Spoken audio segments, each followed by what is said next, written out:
오늘 우리에게 주시는 하나님의 말씀은 구약 성경 창세기 32장 22절로부터 30절까지 말씀이 되겠습니다. 구약 성경 50면에 있습니다.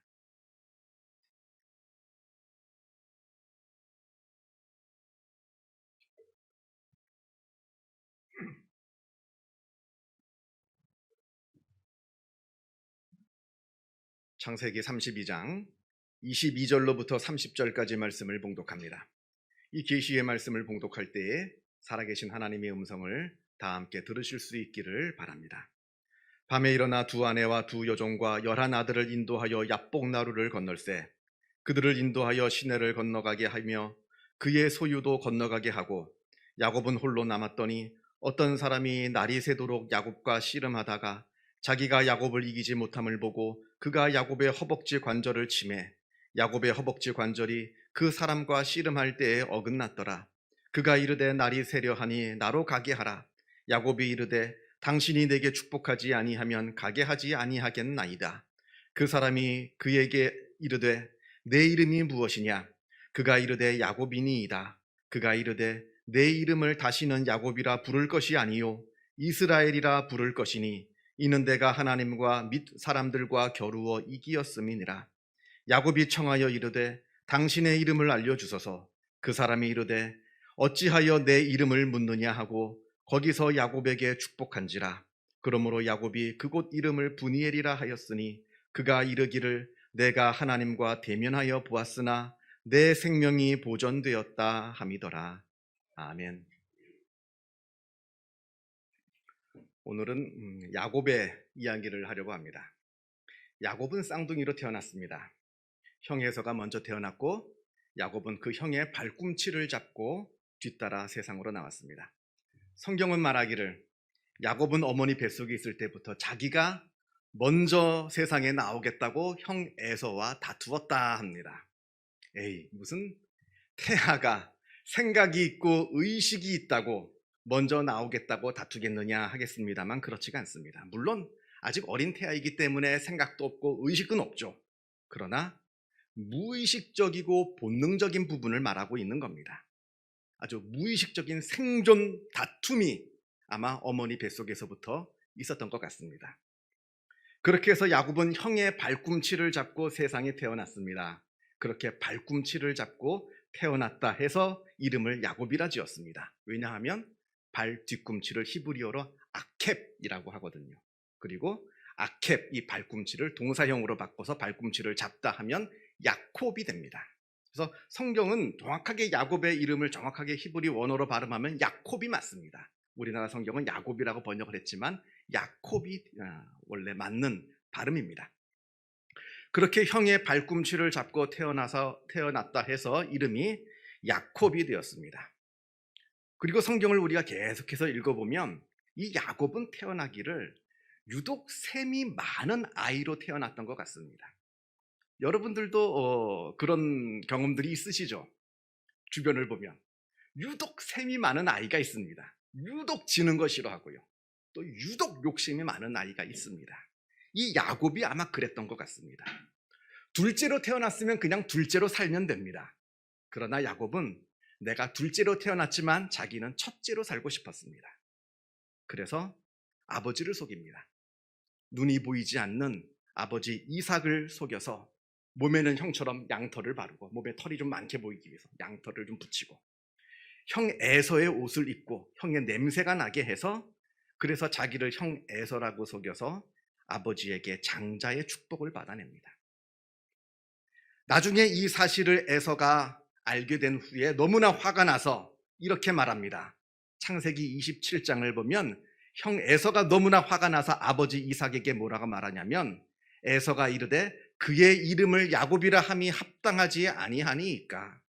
야곱이 자기 이름처럼 우리를 속였다는 겁니다. 이게 무슨 뜻이냐면 아까 야곱이라고 하는 이름이 발꿈치 아캡을 잡아가지고 야콥이 되었다 말하는데 공교롭게도 거짓말을 한다는 뜻이 히브리어로 아캅입니다. 아캅. 비슷해요, 들리기가. 그러니까 아캡을 잡아서 야콥이 됐는데 미우니까 거짓말하고 미우니까 그냥 저 녀석은 악캡이다, 악캅이다 이렇게 하는 겁니다. 악캅. 거짓말을 하는 사람이다. 그래가지고 저 야곱이 나도 속이고 아버지도 속인 그런 못된 놈이다 라면서 아주 화가 나서 이야기하는 장면이 나옵니다.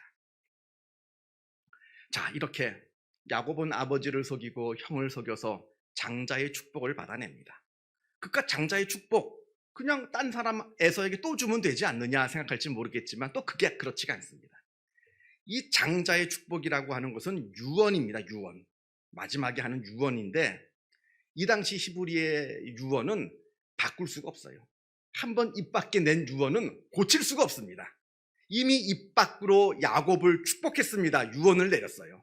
바꿀 수가 없는 겁니다. 자, 그 아버지의 유언을 받아낸 이 야곱은 그렇다면 그 다음부터 잘 먹고 잘 살았느냐? 아닙니다. 아주 죽을 고생을 합니다. 나를 죽이려고 하는 형을 피해서 삼촌 라반의 집에 도망쳐서 그 삼촌 집에서 노예 생활을 하면서 아주 고생을 하게 됩니다. 그 라반의 집에 갔어요. 라반의 집에 가가지고 노예 생활을 하게 되는데 그 라반의 둘째 딸 라헬이 너무나 좋아서 라헬과 결혼하는 조건으로 7년간 종살이를 합니다. 근데 라헬을 얼마나 내가 사랑했는지, 야곱이 사랑했는지 그 7년이 단 며칠처럼 금방 지나갔다 이렇게 말합니다. 자, 그래서 결혼 첫날 밤이 되었어요. 그래서 첫날 밤을 치렀습니다. 그리고 아침에 눈을 떠보니 이게 웬일입니까? 여자가 바뀌었어요. 내 사랑하는 라헬이 누워있을 줄 알았는데 라헬이 누워있는 게 아니라 그 라헬의 언니 레아가 누워있는 겁니다. 또 성경을 보면서 또 사람들이 아유 이게 어떻게 가능하겠느냐 말할지 모르겠습니다만 이 당시는 전기불이 없습니다. 밤에 호롱불을 끄면 아무것도 안 보여요. 그냥 천막에 있는 겁니다. 빛이 들어오는 창문도 없어요. 그냥 깜깜한 밤에 호롱불만 끄면 아무것도 보이지 않습니다. 그리고 야곱이 라헬을 아무리 사랑했다 하지만 몇 번이나 제대로 받겠습니까? 노예 주제에, 종살이하는 주제에 몇 번이나 제대로 받겠습니까? 그냥 멀찍이서 몇 번 본 게 전부 다겠죠. 그러니까 내가 사랑하는 라헬인 줄 알고 첫날 밤을 보냈는데 아침에 깨보니까 라헬이 아니고 레아입니다. 너무나 화가 나가지고 삼촌 라반에게 따져 물었더니 7년 더 종살이를 하면 진짜 라헬을 주겠다고 합니다. 그래서 7년 더 종살이를 했습니다. 무려 14년 동안 종살이를 하게 된 겁니다. 그래도 다행인 것은 그렇게 14년 동안 종살이를 하는 동안에 하나님께서 야곱을 도와주셔서 결혼도 하고요. 자식들도 낳고요. 또 재산도 어느 정도 일구어서 이제 고향으로 돌아오게 되었습니다. 자, 그렇게 가족을 일구고 재산을 일으켜서 고향으로 돌아가고 있는데 이제 문제가 하나 더 생깁니다. 형 에서가 무섭습니다. 나를 죽이겠다고 하는 형 에서가 지금 나를 용서했는지 아직도 나를 죽이려고 하는지 알 길이 없습니다. 근데 들리는 소문에 형 에서가 군사 400명을 이끌고 지금 나에게로 달려오고 있다 하는 소식을 듣게 됩니다. 물론 형이 다 용서해서 나를 받아주기 위해서 올 수도 있겠습니다만 그러나 그렇다면 군사 400명은 필요 없었겠죠. 굳이 군사 400명을 이끌고 온다는 얘기는 나를 죽이겠다는 얘기입니다. 나뿐만 아니라 내 가족들 모두를 죽이겠다는 얘기입니다. 이제 큰일 났습니다. 이때 오늘 본문에 야곱이 모든 식구들을 먼저 보낸 후에 야복 강가에 홀로 남아서 하나님의 천사와 씨름을 하는 장면이 나옵니다. 밤새도록 씨름을 합니다. 천사가 이제 날이 밝으니까 날 좀 내버려 다오, 나 좀 돌아가게 해다오 하니까 계속해서 야곱이 천사를 놔주질 않고 계속해서 씨름을 하고 있습니다. 그리고는 야곱이 하는 말이 내게 축복하지 아니하면 가게 하지 아니하겠나이다. 나를 축복하라는 겁니다.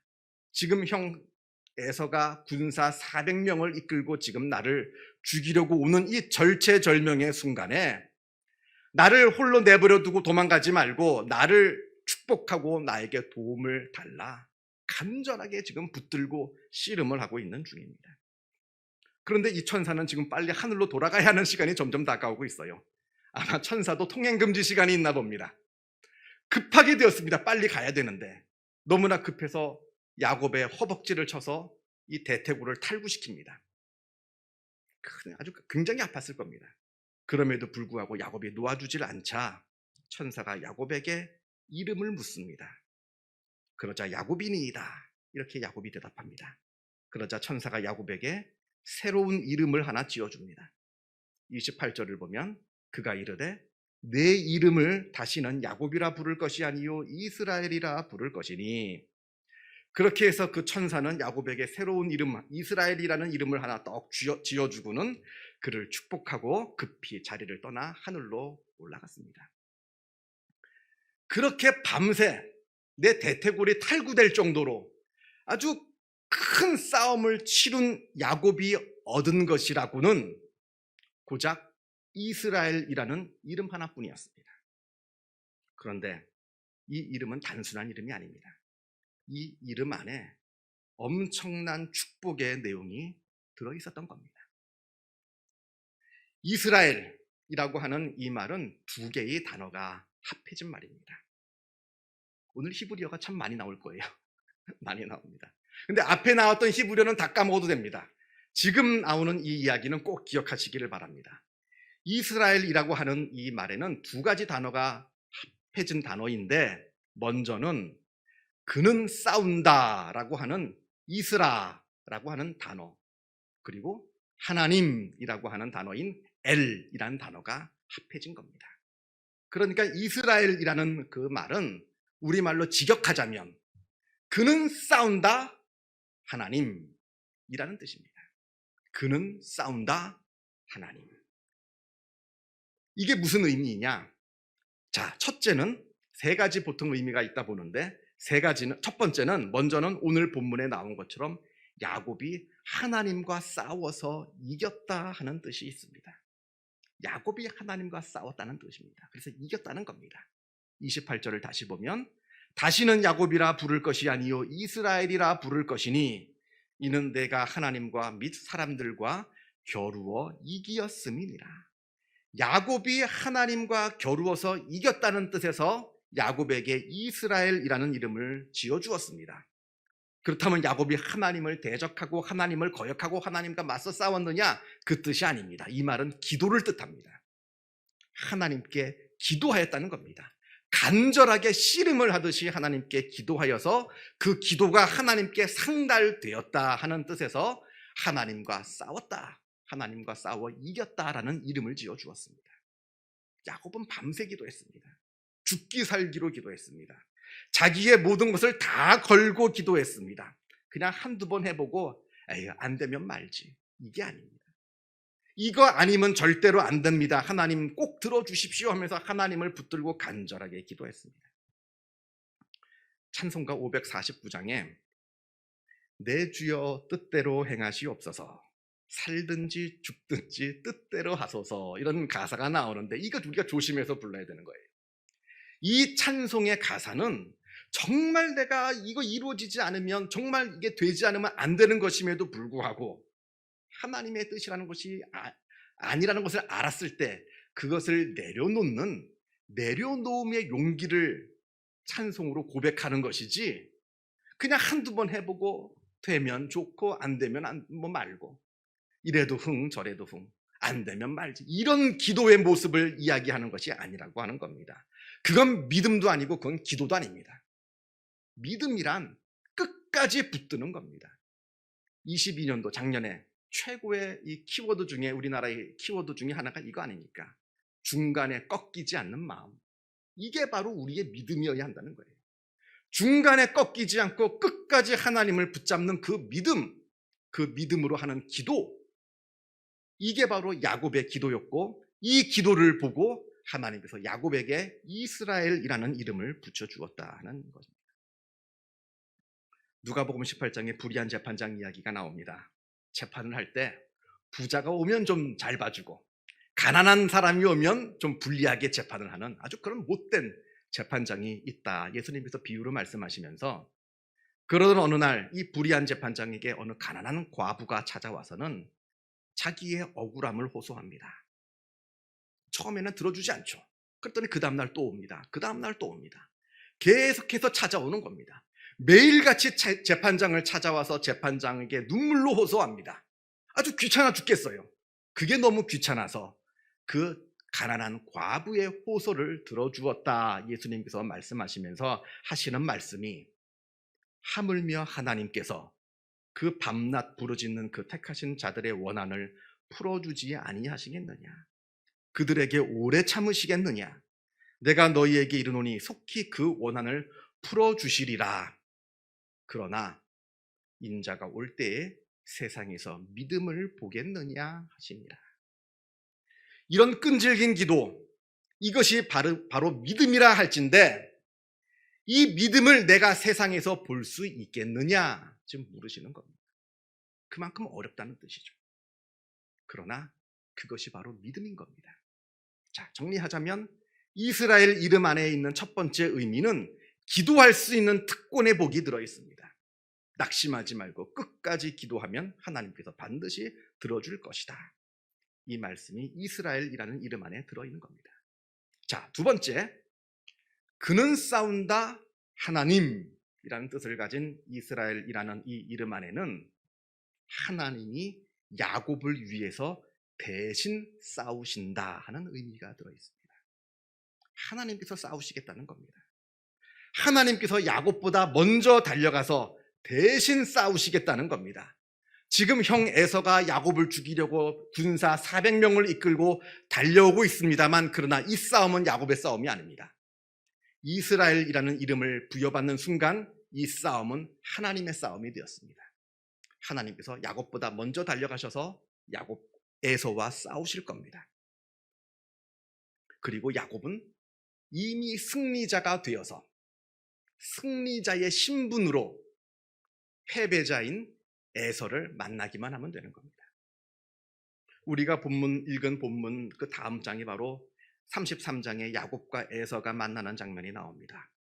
그 살기 등등했던 에서의 모습은 다 사라져 없고, 에서가 야곱을 보자마자 야곱에게 달려와 야곱을 부둥켜 안고 입 맞추고 울면서 화해합니다. 그래서 어떤 분은 그래요. 에서가 처음서부터 야곱을 죽이려고 온 것이 아니라고 합니다. 그렇지가 않습니다. 400명의 군사를 이끌고 온다는 얘기는 죽이려 온다는 얘기입니다. 그러나 하나님께서 먼저 가셔서 에서의 마음을 바꾸어 놓으셨습니다. 어떻게 바꾸어 놓았는지는 성경에 나와 있지 않습니다. 그러나 분명한 것은 하나님께서 에서의 마음을 바꾸어 놓았습니다. 요한복음 16장에 예수님께서 십자가에 달리시기 전날 밤에 제자들에게, 세상에서는 너희가 환난을 당하나 담대하라, 내가 세상을 이기었노라 말씀하십니다. 이제 예수님께서 날이 새서 십자가에 달려 돌아가신 다음에 제자들에게 엄청난 박해가 일어나게 될 겁니다. 그러나 두려워하지 말라 하십니다.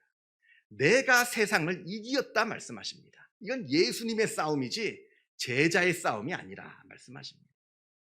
자, 그는 싸운다 하나님, 이 이스라엘의 두 번째 의미는 하나님께서 나를 위해 대신 먼저 달려가 싸우시겠다 하는 놀라운 축복의 의미가 들어있습니다. 자, 세 번째, 그는 싸운다 하나님이라는 뜻을 가진 이 이스라엘이라고 하는 이름의 의미는 이번에는 내가 하나님을 위해 싸워야 한다라는 뜻을 가지고 있습니다. 바로 나의 삶의 방향과 삶의 방식을 말씀하고 있는 겁니다.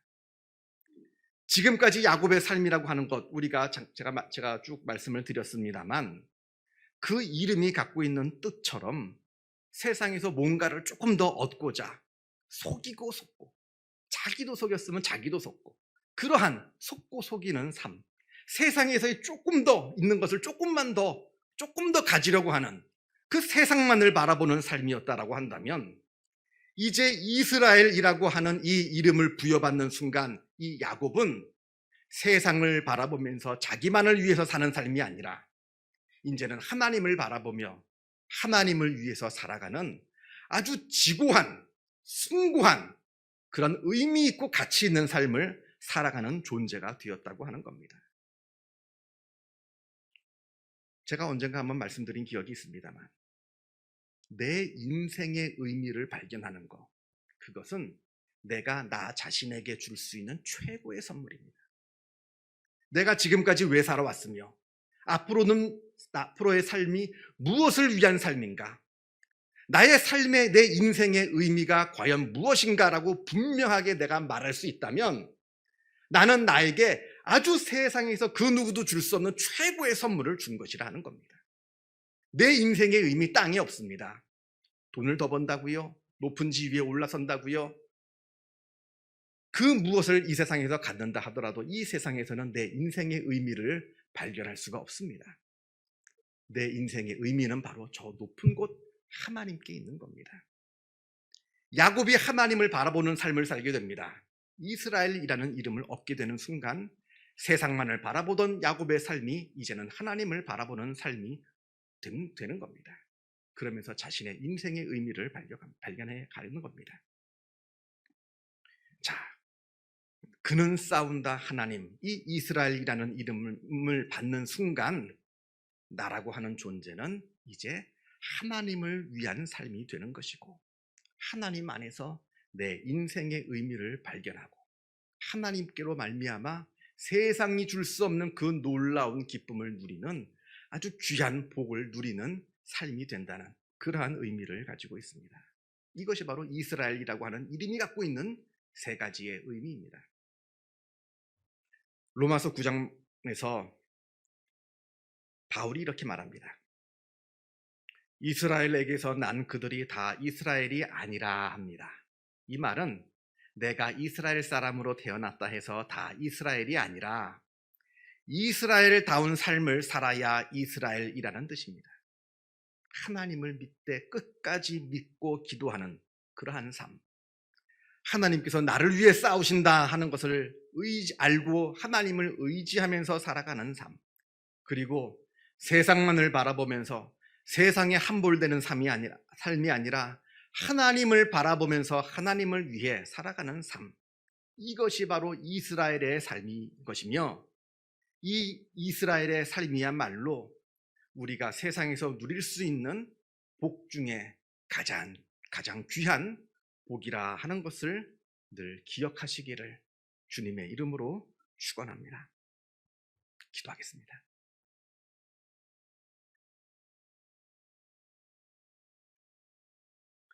사랑과 은혜가 충만하신 하나님 아버지, 하나님께서 우리를 하나님의 이스라엘로 불러주심에 감사를 드립니다.